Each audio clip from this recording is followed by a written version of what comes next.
Hey everyone, I'm Elise as Another Truth here on YouTube. I hope you're doing well and you're taking excellent care of yourselves. I hope your upcoming weekend will be restful and recuperative. I just finished my coffee.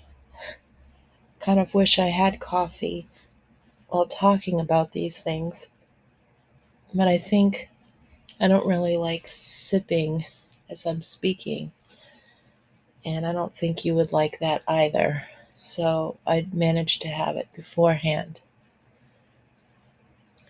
This is another personal video.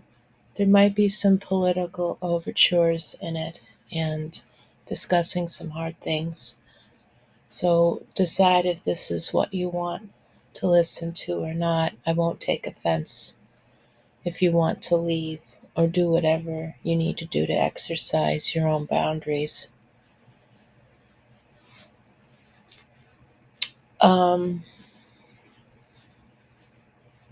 So I've been talking about making a physical transition. I am in the process of moving, same community, and to a different type of apartment, a space. Yes, an apartment. And I'm okay with that because I'm grateful for having that, and especially with things going on that I am quite lucky and privileged per se. But listen, even with that, anything major that happens, what affects you will affect me in one way or another. There's no real separation. I think that's an interesting part of being in this shared humanity, is that we can't really pretend to escape what's going on.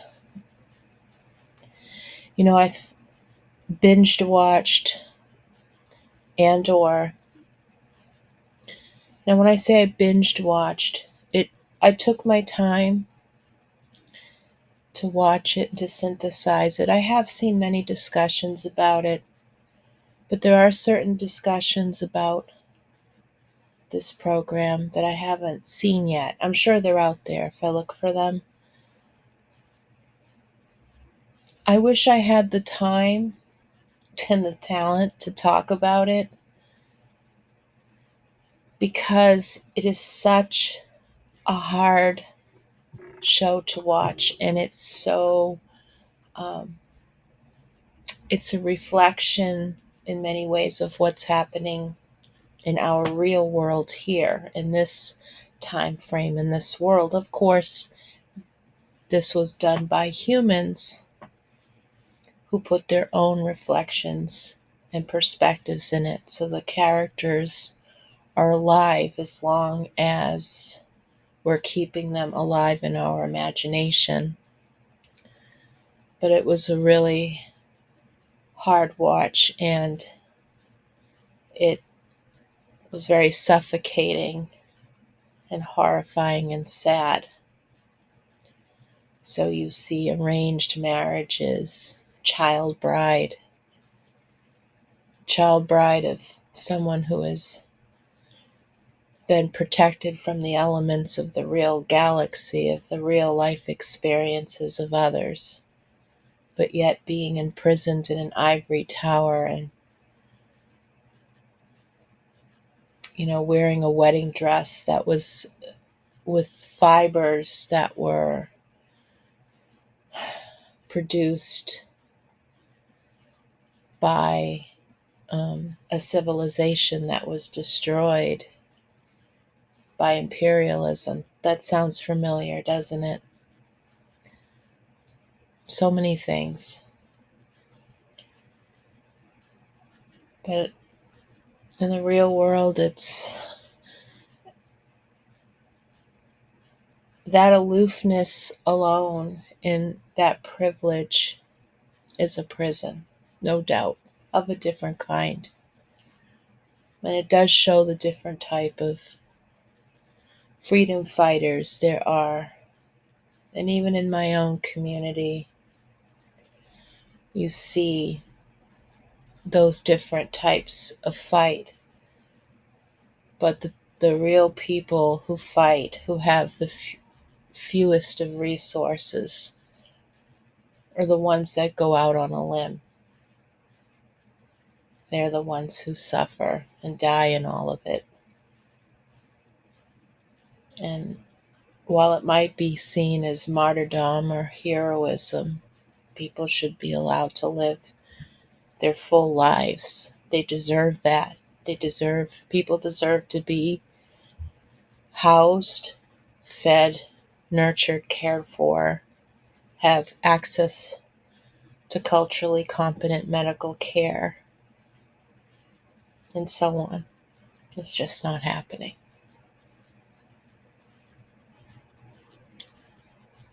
So I feel melancholy.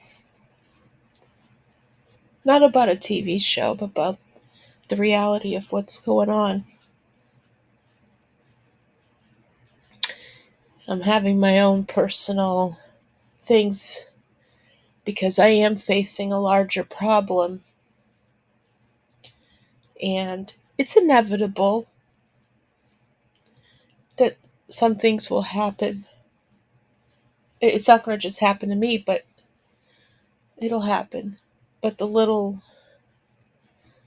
wins I could have here and there are important. And, you know, so I always struggle internally. I'm never taken seriously. I'm kept out of the loop of things. People don't explain things. People keep me out of things. That's been my experience. And I'm tired of blaming it entirely on myself. And when you have a cliquish groups within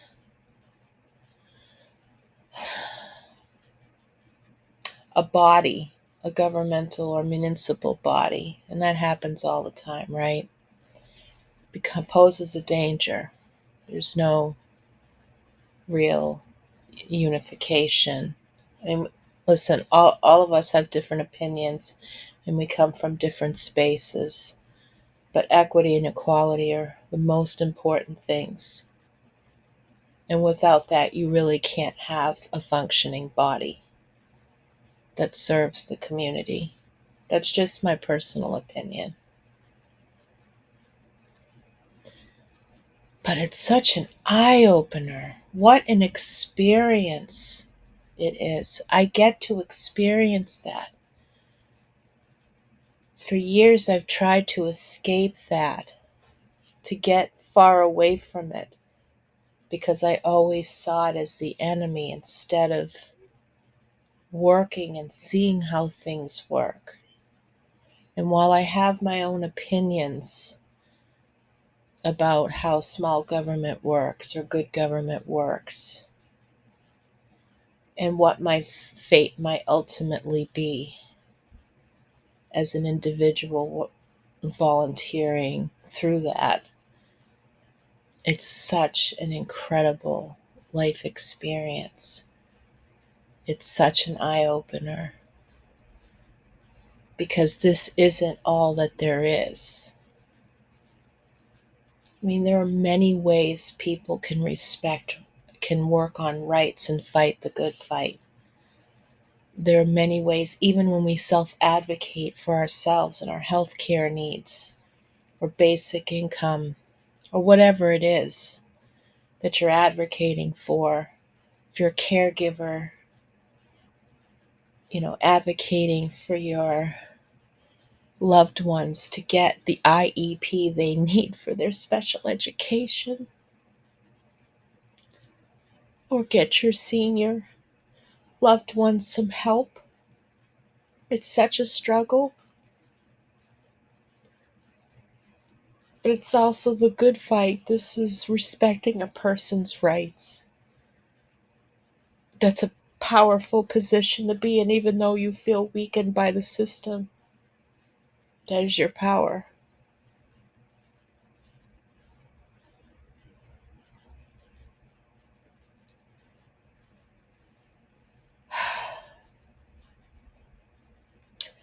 So, yeah,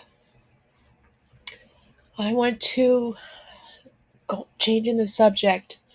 I went to a meeting last night, and um, just before the meeting, I had a massive panic attack. I thought it was an asthma attack. And sometimes it's hard to tell between the two because of the breathlessness. But I noticed it was a panic attack because of the overwhelming sense of grief I felt. When I walked into City Hall, I could feel it. It was like palpable. I don't know why.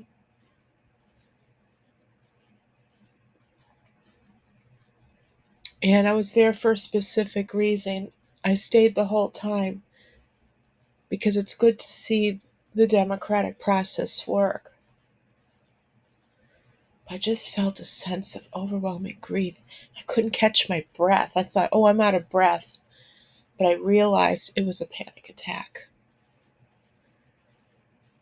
And so one of the nice I got there early, and one of the nice city councilors there who kind of supports a work on another project that I'm doing, kind of not overseeing it, but participating and in a professional manner.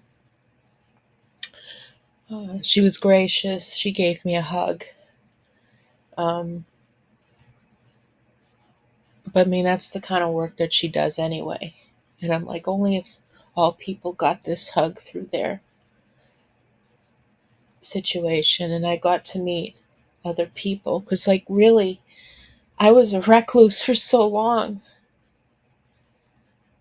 And when I say that, I don't mean to disparage people who are reclusive individuals. It just means I avoided a lot of things, and now I'm out in the open. And it can be overstimulating, but it's important because the work has to be done. But I never had a panic attack like that in front of someone in many, many years. And it was a strong one, but I was able to pull it together. And I was surrounded by good people. There were good people there, and um, from the community doing different things. And it's like, the realization, oh, I'm doing something.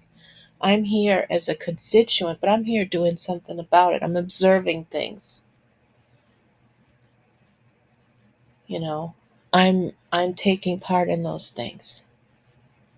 Oh, this is what I can do for my community. Maybe I can stand up and do something else. Then I realized that what I really want to support is I want people to have accessible health care, affordable, safe housing, access to food, access to mental health support, access to special education, the the things that we considered basic needs, but they're fundamental needs,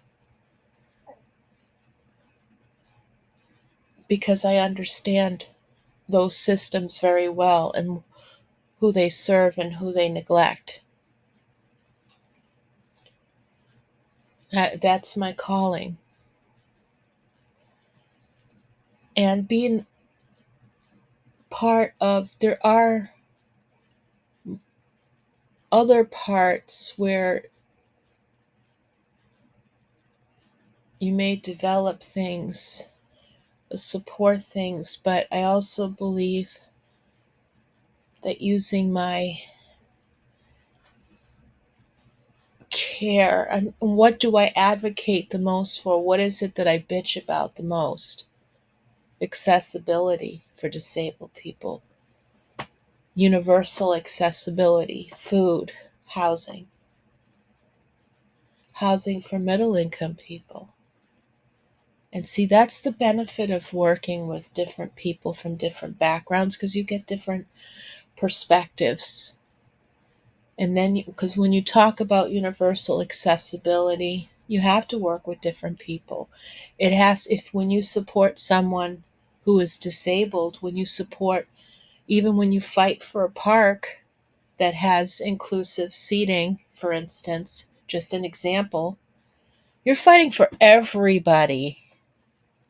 You're fighting for your grandmother who has a difficult time standing up for a long amount of times. You're helping someone who has struggle walking and needs rest. You're supporting individuals and families to rest and relax so that when they go to their next step, they could be the people working for you. They could be the people you meet in the supermarket you end up being friends with. Because they got that rest, you've made a connection. That's the spirit of this shared human experience. And I hope we never lose it. And I hope we can respect that of each other. The reality is, it's horrible. But that's my dream. That's all I want. Because nothing else really matters. Nothing else really matters. At least for me. This is my opinion and my perspective. Anyway, I'm going to go before the floodgates open once again. Thanks for listening to me. And I'll try to get some juicy, distracting video up soon. Be well. You deserve it. You deserve it. You need to take care of yourselves. Bye for now.